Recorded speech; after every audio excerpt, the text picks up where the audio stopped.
وباغيين يدخلوا في هذا المجال هذا.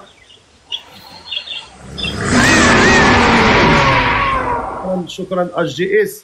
وان هاد السبع ولدوك تيتصيفطوا للشيخ، انا راه صيفطوا ليا ولكن بغيت الشيخ وانا ما بغيتش اليوم، ما بغيت والو. انا اي هديه غتفرحوني بها فرحوا لي الشيخ وابن الشيخ. غتسمعوا ان شاء الله القارئ سيدي حمزه من اجود القراء في المغرب، الابن ديال الشيخ ما شاء الله. وان شاء الله غادي نعيش واحد الليله عظيمه وليله ربانيه.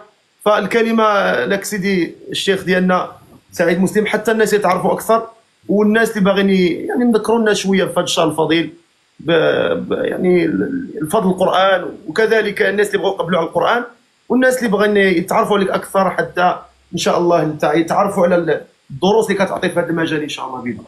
بسم الله الرحمن الرحيم، الحمد لله رب العالمين، والصلاة والسلام على سيدنا محمد وعلى آله وصحبه أجمعين. النبي صلى الله عليه وسلم يقول: من لم يشكر الناس لا يشكر الله.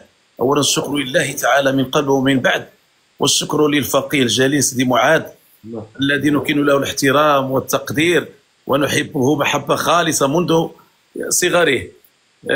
أولا أنا جيت مسرور بتواجدي في هذا البرنامج المبارك الذي يسعى إلى الخير وزواج يعني الشباب والشابات. هذا خير، هذاك الحمد لله. أسأل الله تعالى أن يحفظهم وأن يجعل عملكم خالصا لوجه الكريم. أولا الفقيه ديالنا سيدي معاذ حفظه الله لما جاء عندي كان صغير ما كيتكلمش اللغة العربية، كان جاء من إيطاليا، وبفضل الله والقرآن بدأ لسانه يعني يتكلم لغة عربية والقرآن الكريم. وسبحان الله أعطاه الله موهبة من لا يعرف الفقيه بأنه من أجمل الأصوات، لا أقول في إيطاليا وفي المغرب وإنما عالميا هو من أجمل وأفضل الأصوات. وأنا أقولها، درست منذ 25 سنة وأنا أدرس القرآن، و50 سنة وأنا مع القرآن، ولكن بدأت أدرس 25 سنة ربع قرن وأنا مع القرآن. تخرج على يدي ثلة من القراء والقارئات داخل المغرب وخارج المغرب الحمد لله بفضل الله تعالى، أسأل الله القبول. لكن سي معاذ كيبقى متميز عندي بصوته الرنان الشجي الندي يعني، ومنذ صغره وسبحان الله عنده موهبة يعني، ومحب للقرآن. كنت أخذ معي إلى المساجد وإلى المجلس العلمي وأجلس معه يعني ولدي ابني كحمزة والله العظيم، وأجلس معه في المقهى ونجلس معه يعني في أي شيء يعني. ابني كنجلس معاه وسبحان الله متواضع منذ صغره، وسبحان الله مشرف المغرب.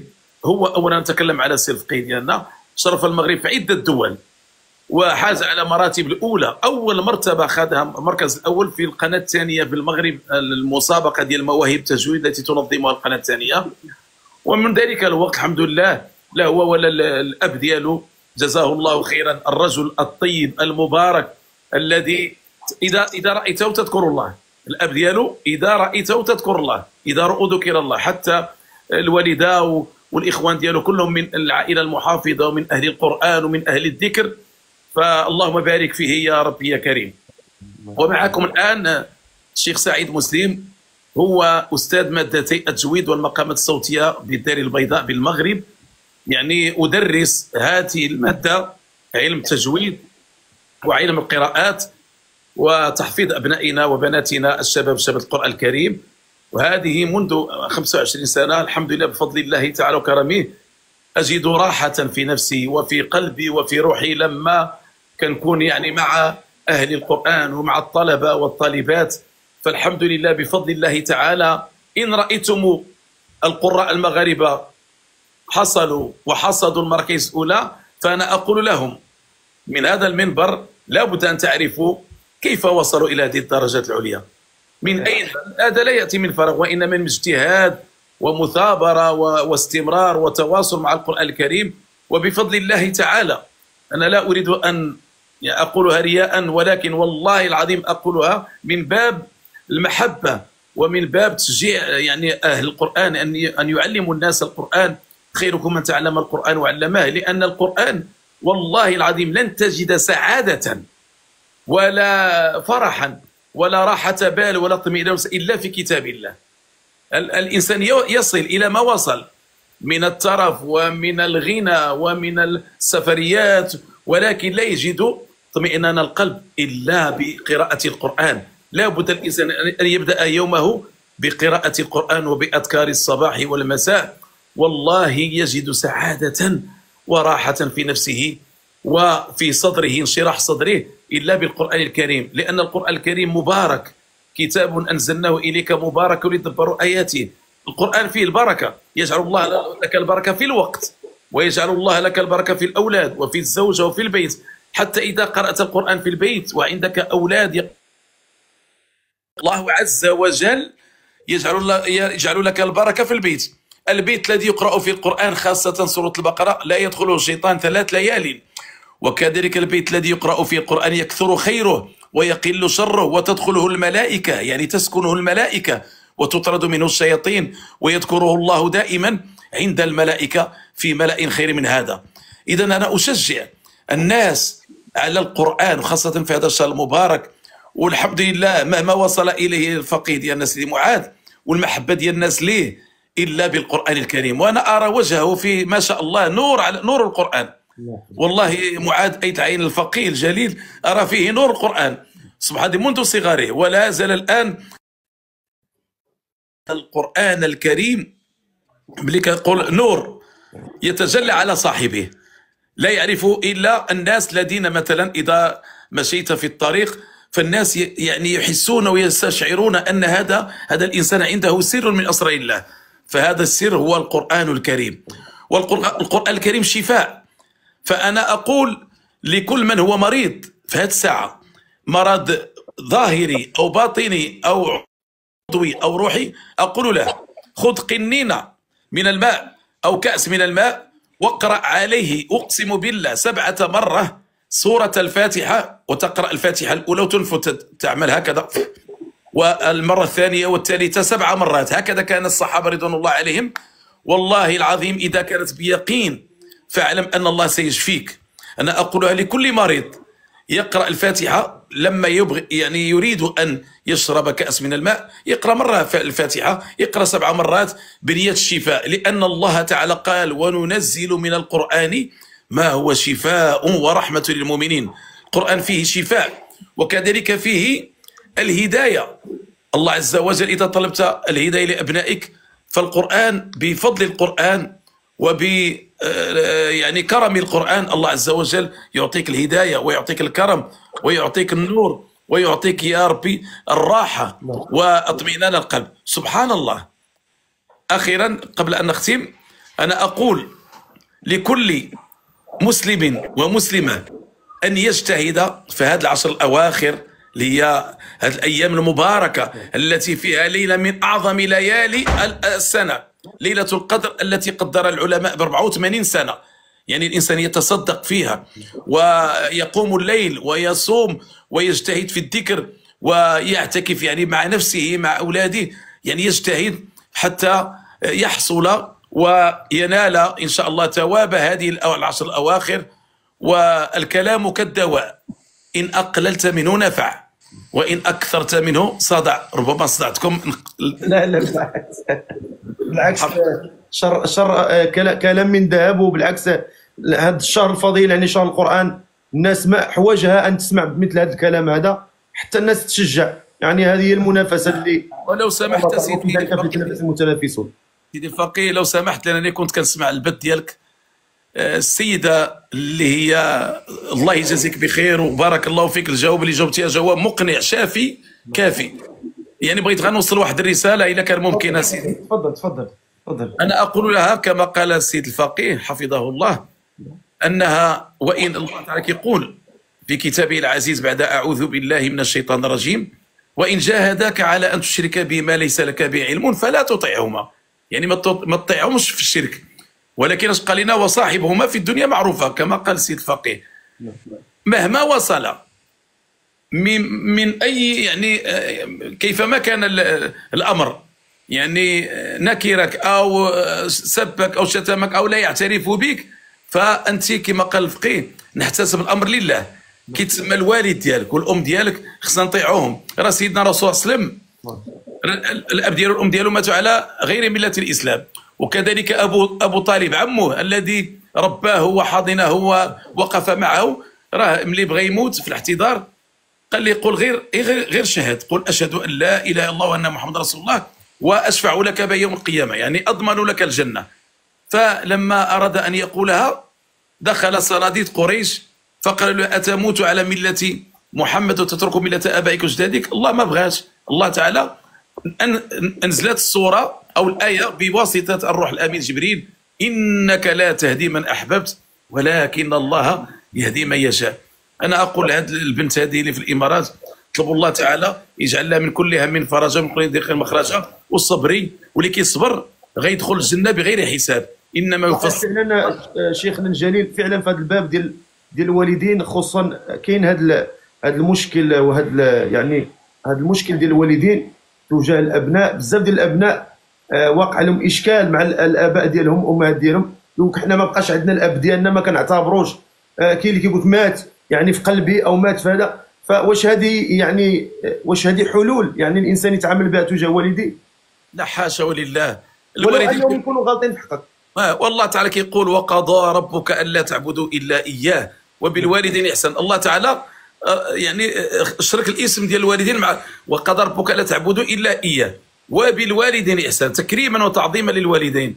نعم صح. إما يبلغن عندك الكبر احدهما او كلاهما فلا تقل لهما اف، هذه كلمته في اقل شيء، فلا تقل لهما اف ولا تنهرهما وقل لهما قولا كريما واخفض لهما جناح الذل. ما معنى اخفض لهم جناح؟ بحال داك الطيور داك كيدير وليداتو كيدير لهم جناح يحضنهم. واخفض لهما جناح الذل من الرحمه وقل ربي ارحمهما كما ربياني صغيرا.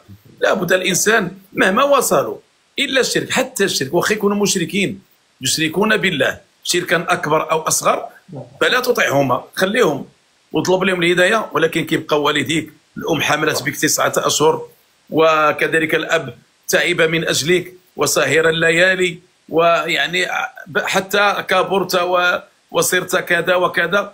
في الاخير لا نصبر، لان الصبر راه كاين واحد الباب في الجنه سميتو باب الصبر، وباب الصبر ماشي سهل نصبروا، راه خصنا الصبر، والصبر كتدخل الجنه بغير حساب. ما تدوز لا في المحشر ولا في الصراط ولا كذا. الله سبحانه وتعالى انما يوفى الصابرون اجرا بغير حساب ولا عقاب ولا عتاب. الله سبحانه وتعالى نصبر وندير اللي في جهدي وندعي معاهم حتى لا ماتوا صدقه جاريه او علم ينتفع او ولد صالح يدعو له، ندعي معاهم. الله تعالى كيسجل لهم ذاك الدعوات وذاك الحسنات، نصدق عليهم والدعوات وهذا، ونطلب الله سبحانه وتعالى وربي كيوصل لهم داك الشيء عند مماتهم. هذا هو اللي الله يحفظكم يا شيخنا. دابا الان جاوني طلبات كثيره بغاو يسمعوا لسيدي حمزه. يا سيدي حمزه بغاو يسمعوا الابن ديال الشيخ سعيد مسلم، ولكن تبقاو دائما في الصوره معنا بجوج واضحين، لانهم احنا متشرفين بكم بجوجكم الاب والابن ما شاء الله. وهذا راه مثال يعني لجميع الاباء انكم تهتموا بالوليدات ديالكم في انكم تحفظوا القران وتوجهوا التوجيه ديال القران، لان صاحب القران ما يخيبش، مول القران ما يخيبش نهائيا. يعني مول القران مكروم في الدنيا وفي الاخره. بارك الله. ونشكرك على اقواما ويضع به اخرين. نشكرك على الاستضافه المباركه الطيبه التي جاءت فرحا وسرورا. احنا فرحانين، وانا غنزيد نسعد لهاد الناس زادوا فرحوكم وندعموكم. انا بغيت تزيد دعم كثير، الله يجزاك ندعم منكم كثير الشيوخ ديالنا. شيخ هذا راه شيخي وانا فرحان ان هذا بالنسبه لي. انا بغيت هذا يوم تكريم ليا والشيخ ديالنا ان شاء الله. الله خيرا. تكريم ليا انك حضرتي معايا. جزاك الله خيرا. بارك الله فيك. الله يحفظكم وينفع بكم. تفضل سيدي حمزه، غادي يشرفنا بواحد القراءه ان شاء الله تعالى الابن ديال الشيخ ديالي سعيد مسلم حفظه الله اللي هو حمزه مسلم. تفضل سيدي حمزه وشرف في المسامع ان شاء الله. السلام عليكم اخي معاذ، نشكرك على الاستضافه وشهر مبارك. الله يحفظك. الله منا ومنكم صالح الامين. اللهم امين. اللهم امين. اعوذ بالله من الشيطان الرجيم. بسم الله الرحمن الرحيم. الله الله.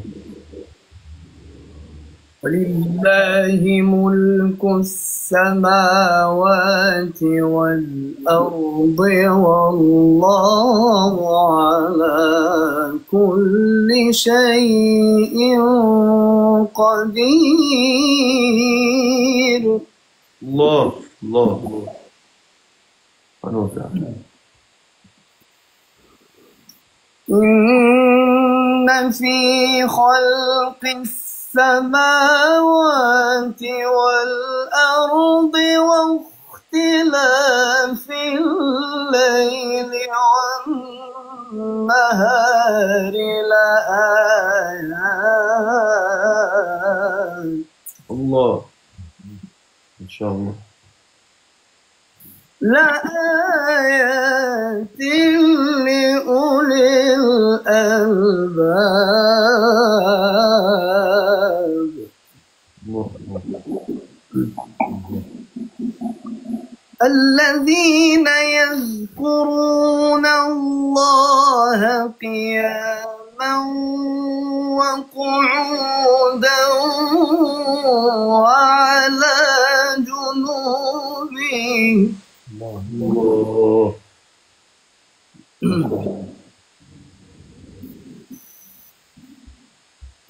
ويتفكرون في خلق السماوات والأرض ربنا ما خلقت هذا باطلا سبحانك. الله الله الله والتعليم إن شاء الله. سبحانك فقنا عذاب النار. الله اللهم انجنا. ربنا إنك من تدخل النار فقد أخزيته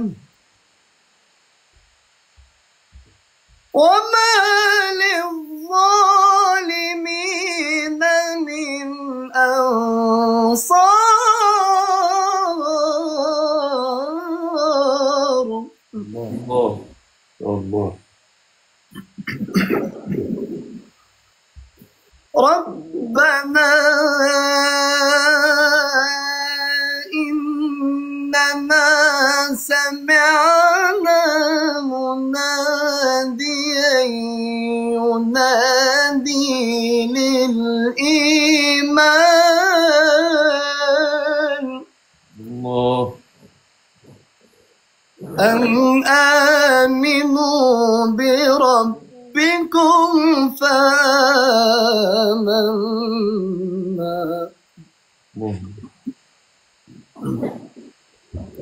ربنا فاغفر لنا ذنوبنا وكفر عنا سيئاتنا الله الله ما شاء الله. وكفر عنا سيئاتنا وتوفنا مع الأبرار. الله الله ما شاء الله. الله أكبر. ما شاء الله ما شاء الله. ربنا وآتنا ما وعدتنا على رسلك ولا تخزنا يوم القيامة الله الله إنك لا تخلف الميعاد. صدق الله العظيم. ما شاء الله ما شاء الله. حفظك الله ورعاك سيدي حمزة. قراءة طيبة مباركة. وغادي نفتحوا واحد القوس بحكم إن شاء الله بإذن الله الان احنا قايمين واحد المسابقه قرانيه. الان احنا في الاسبوع الثالث ان شاء الله باذن الله، خدينا جوج قراء الاسابيع الماضيه، وان شاء الله باذن الله غيكون معنا الشيخ ديالنا الى تشرف معنا، يكون معنا في اللجنه في النهائيه ان شاء الله. وبالمناسبه لانه بزاف ديال الناس ما كيعرفوش يميزوا ما بين القراءه المرتله والقراءه المحققه، خاصه انه كما تعلمون وانتم تعرفوا، احنا نستفيد منكم الشيخنا سعيد مسلم ومن علمكم. انتم تعلمون ان القارئ في المسابقه اذا قرأ بالتحقيق تكون له درجه اعلى من الترتيل او من التدوير، بمعنى يعني القراءه اللي هي كتكون خفيفه يعني سريعه مقارنه مع القراءه المحققه.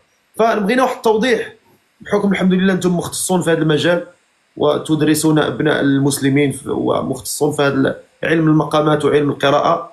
اذا كان بامكانكم توضحوا للناس اكثر يعني الفرق ما بين الترتيل والتحقيق، لان الان كتقول الانسان واش كتجود، كيقول كنجود فاذا به كيرتل، فكاين واحد الخلط للناس. نبغوا توضيح منك، الله يجازيك بخير.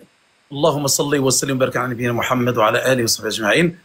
هذا نقطة مهمة وسؤال وجيه من عند الفقيه جزاه الله خيرا. الله تعالى يقول في كتابه العزيز بعد أعوذ بالله من الشيطان الرجيم: ورتل القرآن ترتيلا. هذا يسمى يعني ورتل القرآن ترتيلا، بما قرأ يسمى ترتيل عندنا في اللفظ، وعامة الناس يسمى التدوير. القرآن ورتل القرآن ترتيلا.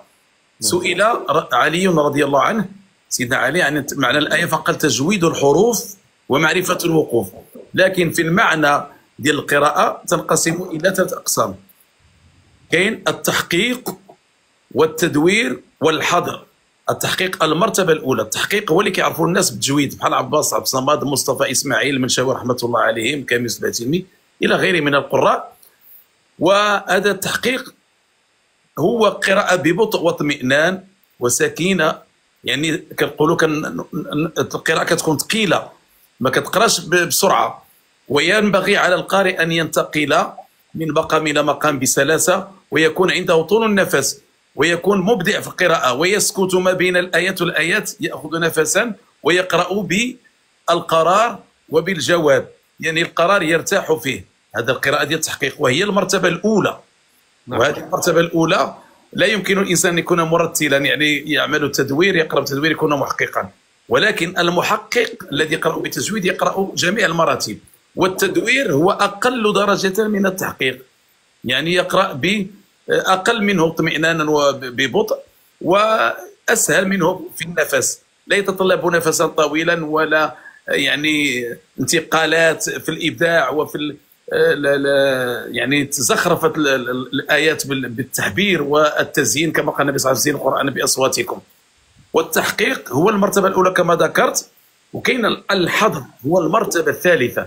الحظر هي أن تقرأ بسرعة، سرعة يعني لكسب الأجر والثواب. مثلا أن تقرأ، مثلا تريد أن تقرأ بالترتيل حزبين، فالحظر يعطيك تقرأ 5 أحزاب، يعني سورة البقرة، ولكن كلهم مع مراعاة القواعد والأحكام التي أنزل من أجلها القرآن.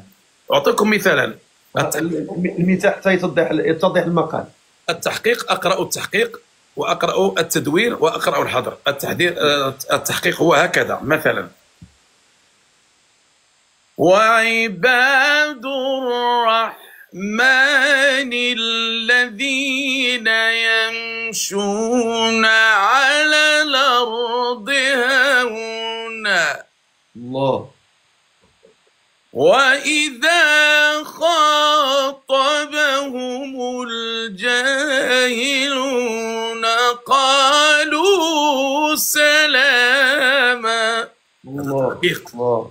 ولكن نجي الآن إلى الترتيل، التدوير: وعباد الرحمن الذين يمشون على الأرض هونا وإذا خاطبهم الجاهلون قالوا سلاما.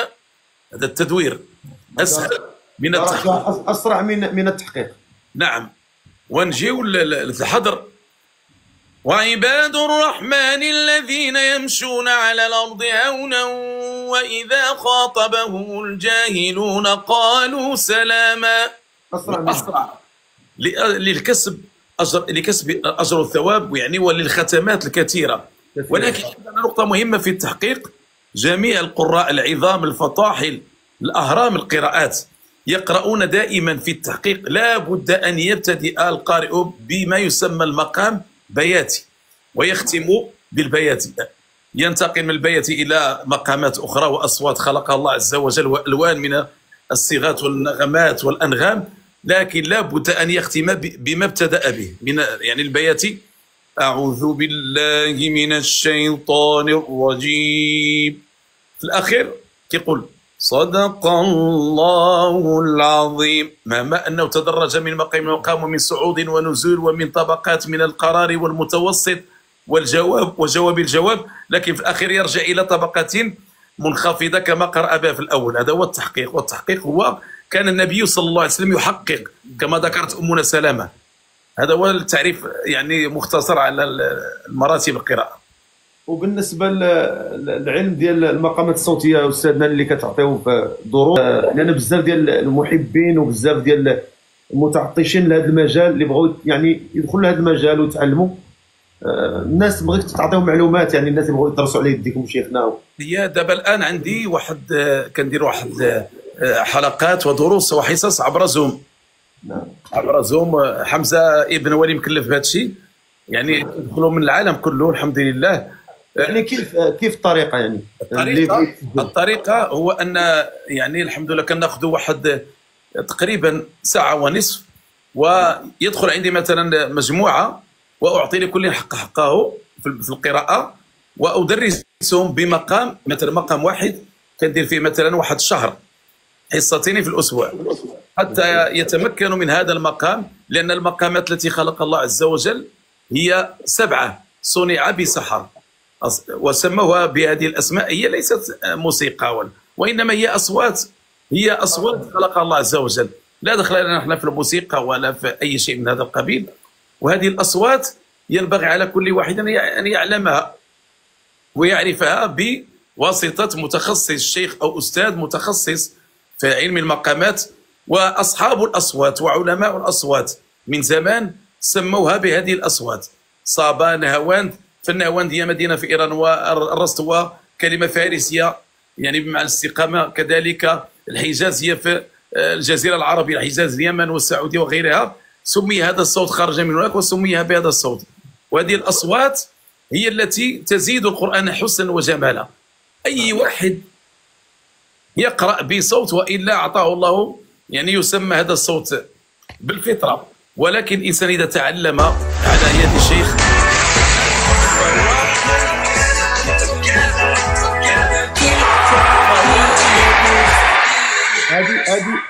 هذا السموي صيفط لكم اغلى هديه في تيك توك. لا الله يحفظه. هذه اغلى من الاسد يعني في القيمه ديالها الماديه. يعني ارسل لكم هذه الهديه حبا في علمكم وفي مقامكم وفي يعني اقرائكم يعني انكم شرفتونا في هذا اللقاء. الله يجازيكم بخير جميعا، والله يشافي لي الوالده، اللهم شافيها شفاء تاما. الله يجعل هذه الليله المباركه يفرحنا بشفائها.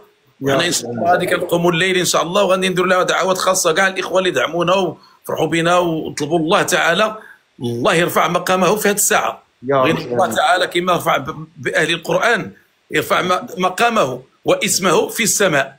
يا ربي يا كريم يا ذا الجود والإكرام انك على كل شيء قدير وبالاجابه جدير. نقول لك واحد السر. الشيخ ديال سعيد مسلم تواصل معايا والبارح مع صلاه الفجر. لا اله الا الله. الوالده قال لي غبت عليك واحد اليومين، هو ديما يدخل عندي ديما يدعم. قال لي غبت واحد اليومين اسمح لي، الوالده مريضه، وقال لي بالحرف قال لي انا عزيز علي الام ديالي وما كرهتش لو بامكاني نعطيها قلبي ونموت انا. لا اله الا الله. سعداته والله انا اشهد له بها امام الله تبارك وتعالى انه يحب امه ويقدس امه بواحد الطريقه يعني عجيبه جدا. انه الحمد لله انه شرى الجنه، لان يعني الجنه تحت اقدام الامهات كما كيقولوا. ان رضا الله في رضا الوالدين. راه الوالدين الى الحمد لله هاد الشوفه في الوالده ديالو، غير الشوفه راه فيها مغفره الذنوب، فيها ستر العيوب، فيها القبول، فيها الجنه. يعني ملي كنقولوا الجنه هنيئا لك سيدي، هنيئا لك. طلبوا الله تعالى الله يجعل له هاد الخير اللي كيدير معاك ويدير معنا يكون له ان شاء الله بالشفاء الوالده امين وبالخير له، وان يخلف الله له ما انفق، لان كل ما انفق في القران وخير ما يؤجر عليه كتاب الله، فاللهم اجعله له يا ربي بالحسنات وبالخيرات والبركات. اللهم زده مالا على مال، اللهم بارك في صحته وفي. السلام عليكم، كي دايرين؟ لاباس عليكم؟ نتمنى ربي تكونوا كلكم بخير وعلى خير وفي احسن الاحوال. مرحبا بكم عندي في القناه. اليوم ان شاء الله غادي نوجد معكم جبن منزلي كريمي كيجي اكثر من رائع، وكيجي احسن من هذاك اللي كيتباع في المحلات على برا، وكيجي لذيذ بزاف وكيجي زوين. وخصوصا حنا دابا مقبلين على رمضان ان شاء الله، غادي ينفعنا في الوجبات الرمضانيه، في التحضيرات ديالهم. كيجي زوين وكيجي لذيذ. تبعوا معايا الفيديو من الاول حتى الاخر باش تعرفوا على المقادير وطريقه التحضير.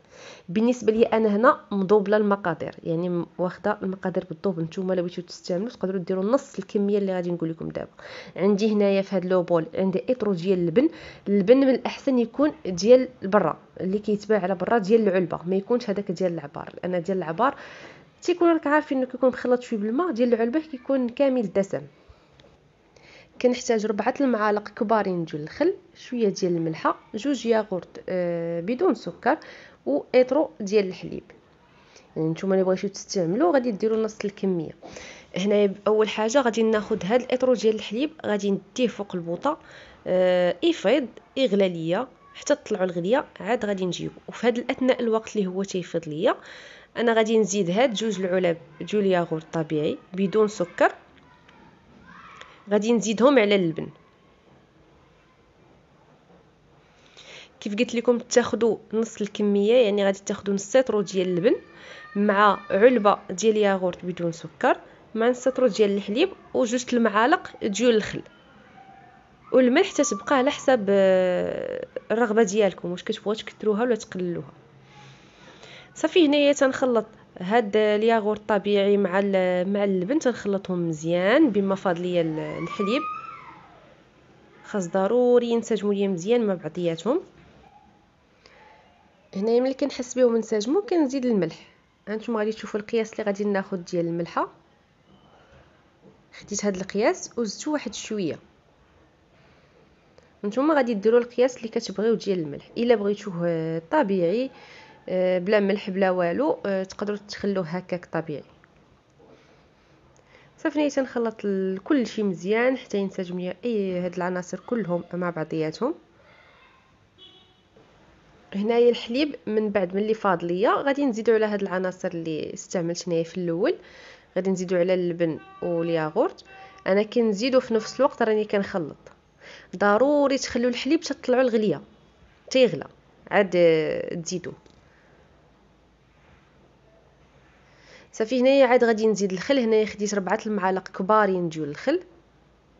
كيف كتشوفوا معايا راه بدا تعزل الجبن من الماء، من كيبان لكم الماء ولا بوحدو والجبن ولا بوحدو. صافي هنايا غادي نخلط بحال هكا واحد شويه، غادي نخلطو غير شي شويه وغادي نخليه.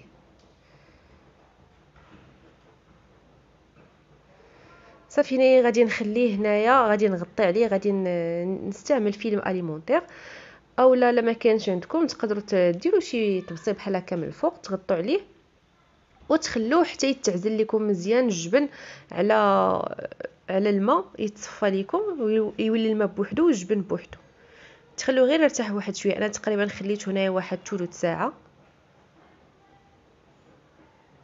صافي خليته يرتاح ليا وعاد غادي نرجع ان شاء الله باش غادي نكمل.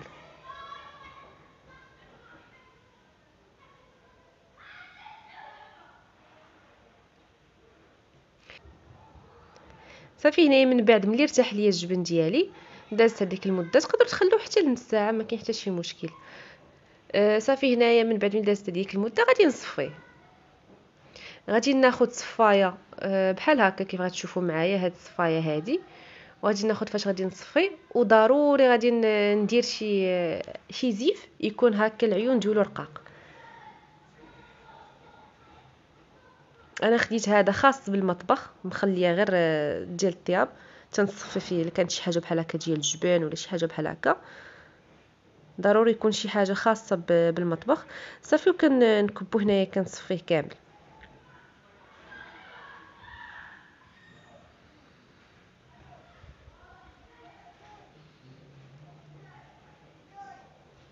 انا هنا غادي نرجعو في هذا لوبول، غادي نرجعو فيه ونخليه يتسقطر ليا مزيان. هنا بالنسبه للعمليه ديال هنا باش غادي يتسقطر لكم كتختلف من زيف لزيف. الا كان الزيف عيونه رقاق بزاف غادي تعطل لكم، الا كان العيون شويه غلاظ دغيا غادي يتسقطر معاكم. وقد ما كان العيون رقاق قد ما تيتصفى لكم الجبن مزيان، تاخذوا الجبن والماء تيهبط. صافي هنايا كنخليه حتى كيبدا يهبط ليا واحد الشوي، وكنجي مره كناخذ واحد المعلقه وكنبقى نهبط بحال هكا بجنيبات كيف كتشوفوا معايا في الفيديو. هاد العمليه كنديرها غير شي 2 المرات بحال هكا حتى ل3 كاع الماكسيموم. غير كنخليه بحال هكا تيبان ليا بدا الجبن لاصق ليا في الزيف، هبط بدا كيتسقطر ليا واحد شوي، كناخذ معلقه كنهبط الجبن بحال هكا كيف كتشوفوا معايا في الفيديو، غير باش ما يبقاش لاصق ليا في الزيف وما نضيعوش حنايا في هذاك الجبن.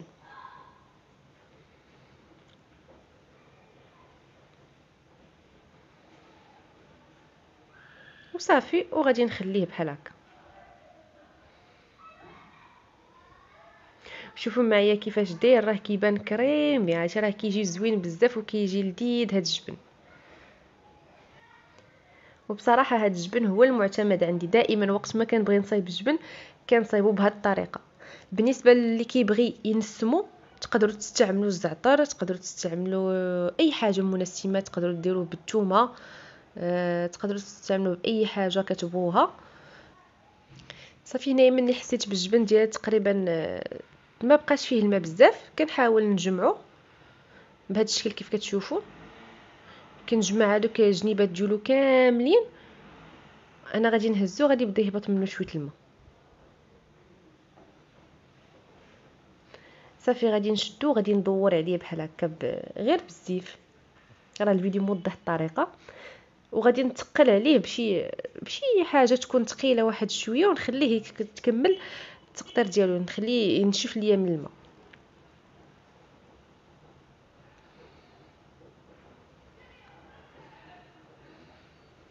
صافي هنايا من بعد ملي حسيت بالجبن ديالي تقريبا راه ما بقاش ليا فيه الماء بزاف،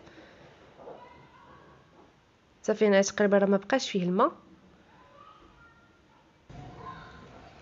صافي بالنسبه لي انا غادي نكتفي به بحال هكا، ما كنبغيش نشفو كامل بمره. صافي غادي نخليه بحال هكا بالنسبه لي انا هكا مزيان. صافي هنايا راه درتو في هاد الزليفه اللي كنت حاطه عليه من الفوق متقله، وشوفوا معايا القوام ديالو كيفاش داير. صراحه راه تيجي كريمي وكيجي لذيذ بزاف، وخصوصا الا نستمتوه بشي حاجه راه تيجي فيه هذيك النسمه كتجي فيه زوينه. انا خليته هكاك ما نستمتوش هاد المره، موالفه تندير فيه الزعتر تندير فيه كل مره، وباش كنسمو صراحه كنجرب كل مره شنو تندير. هاد المره خليته طبيعي، خليته بهذا الشكل كيف كتشوفوا معايا، راه كيجي زوين وكيجي لذيذ بزاف. كنتمنى انكم تجربوه. صافي انا هنا غادي نديرو في هاد البواطه ديال الزاج، وغادي نحتفظ به في الثلاجه باش ما يخسرش معايا بطبيعه الحال دغيا. وكنتمنى الفيديو ديال اليوم يعجبكم، وما تنساونيش من لايك في الفيديو، تشتركوا معايا في القناه اللي ما اشتركش معايا في القناه، وتفعلوا زر ديال الجرس هكا باش يبقى يوصلكم اي جديد. ما بقى لي الا نقول لكم بالصحه والراحه، خليتكم على خير، نتلاقاو في فيديو اخر ان شاء الله. مع السلامه.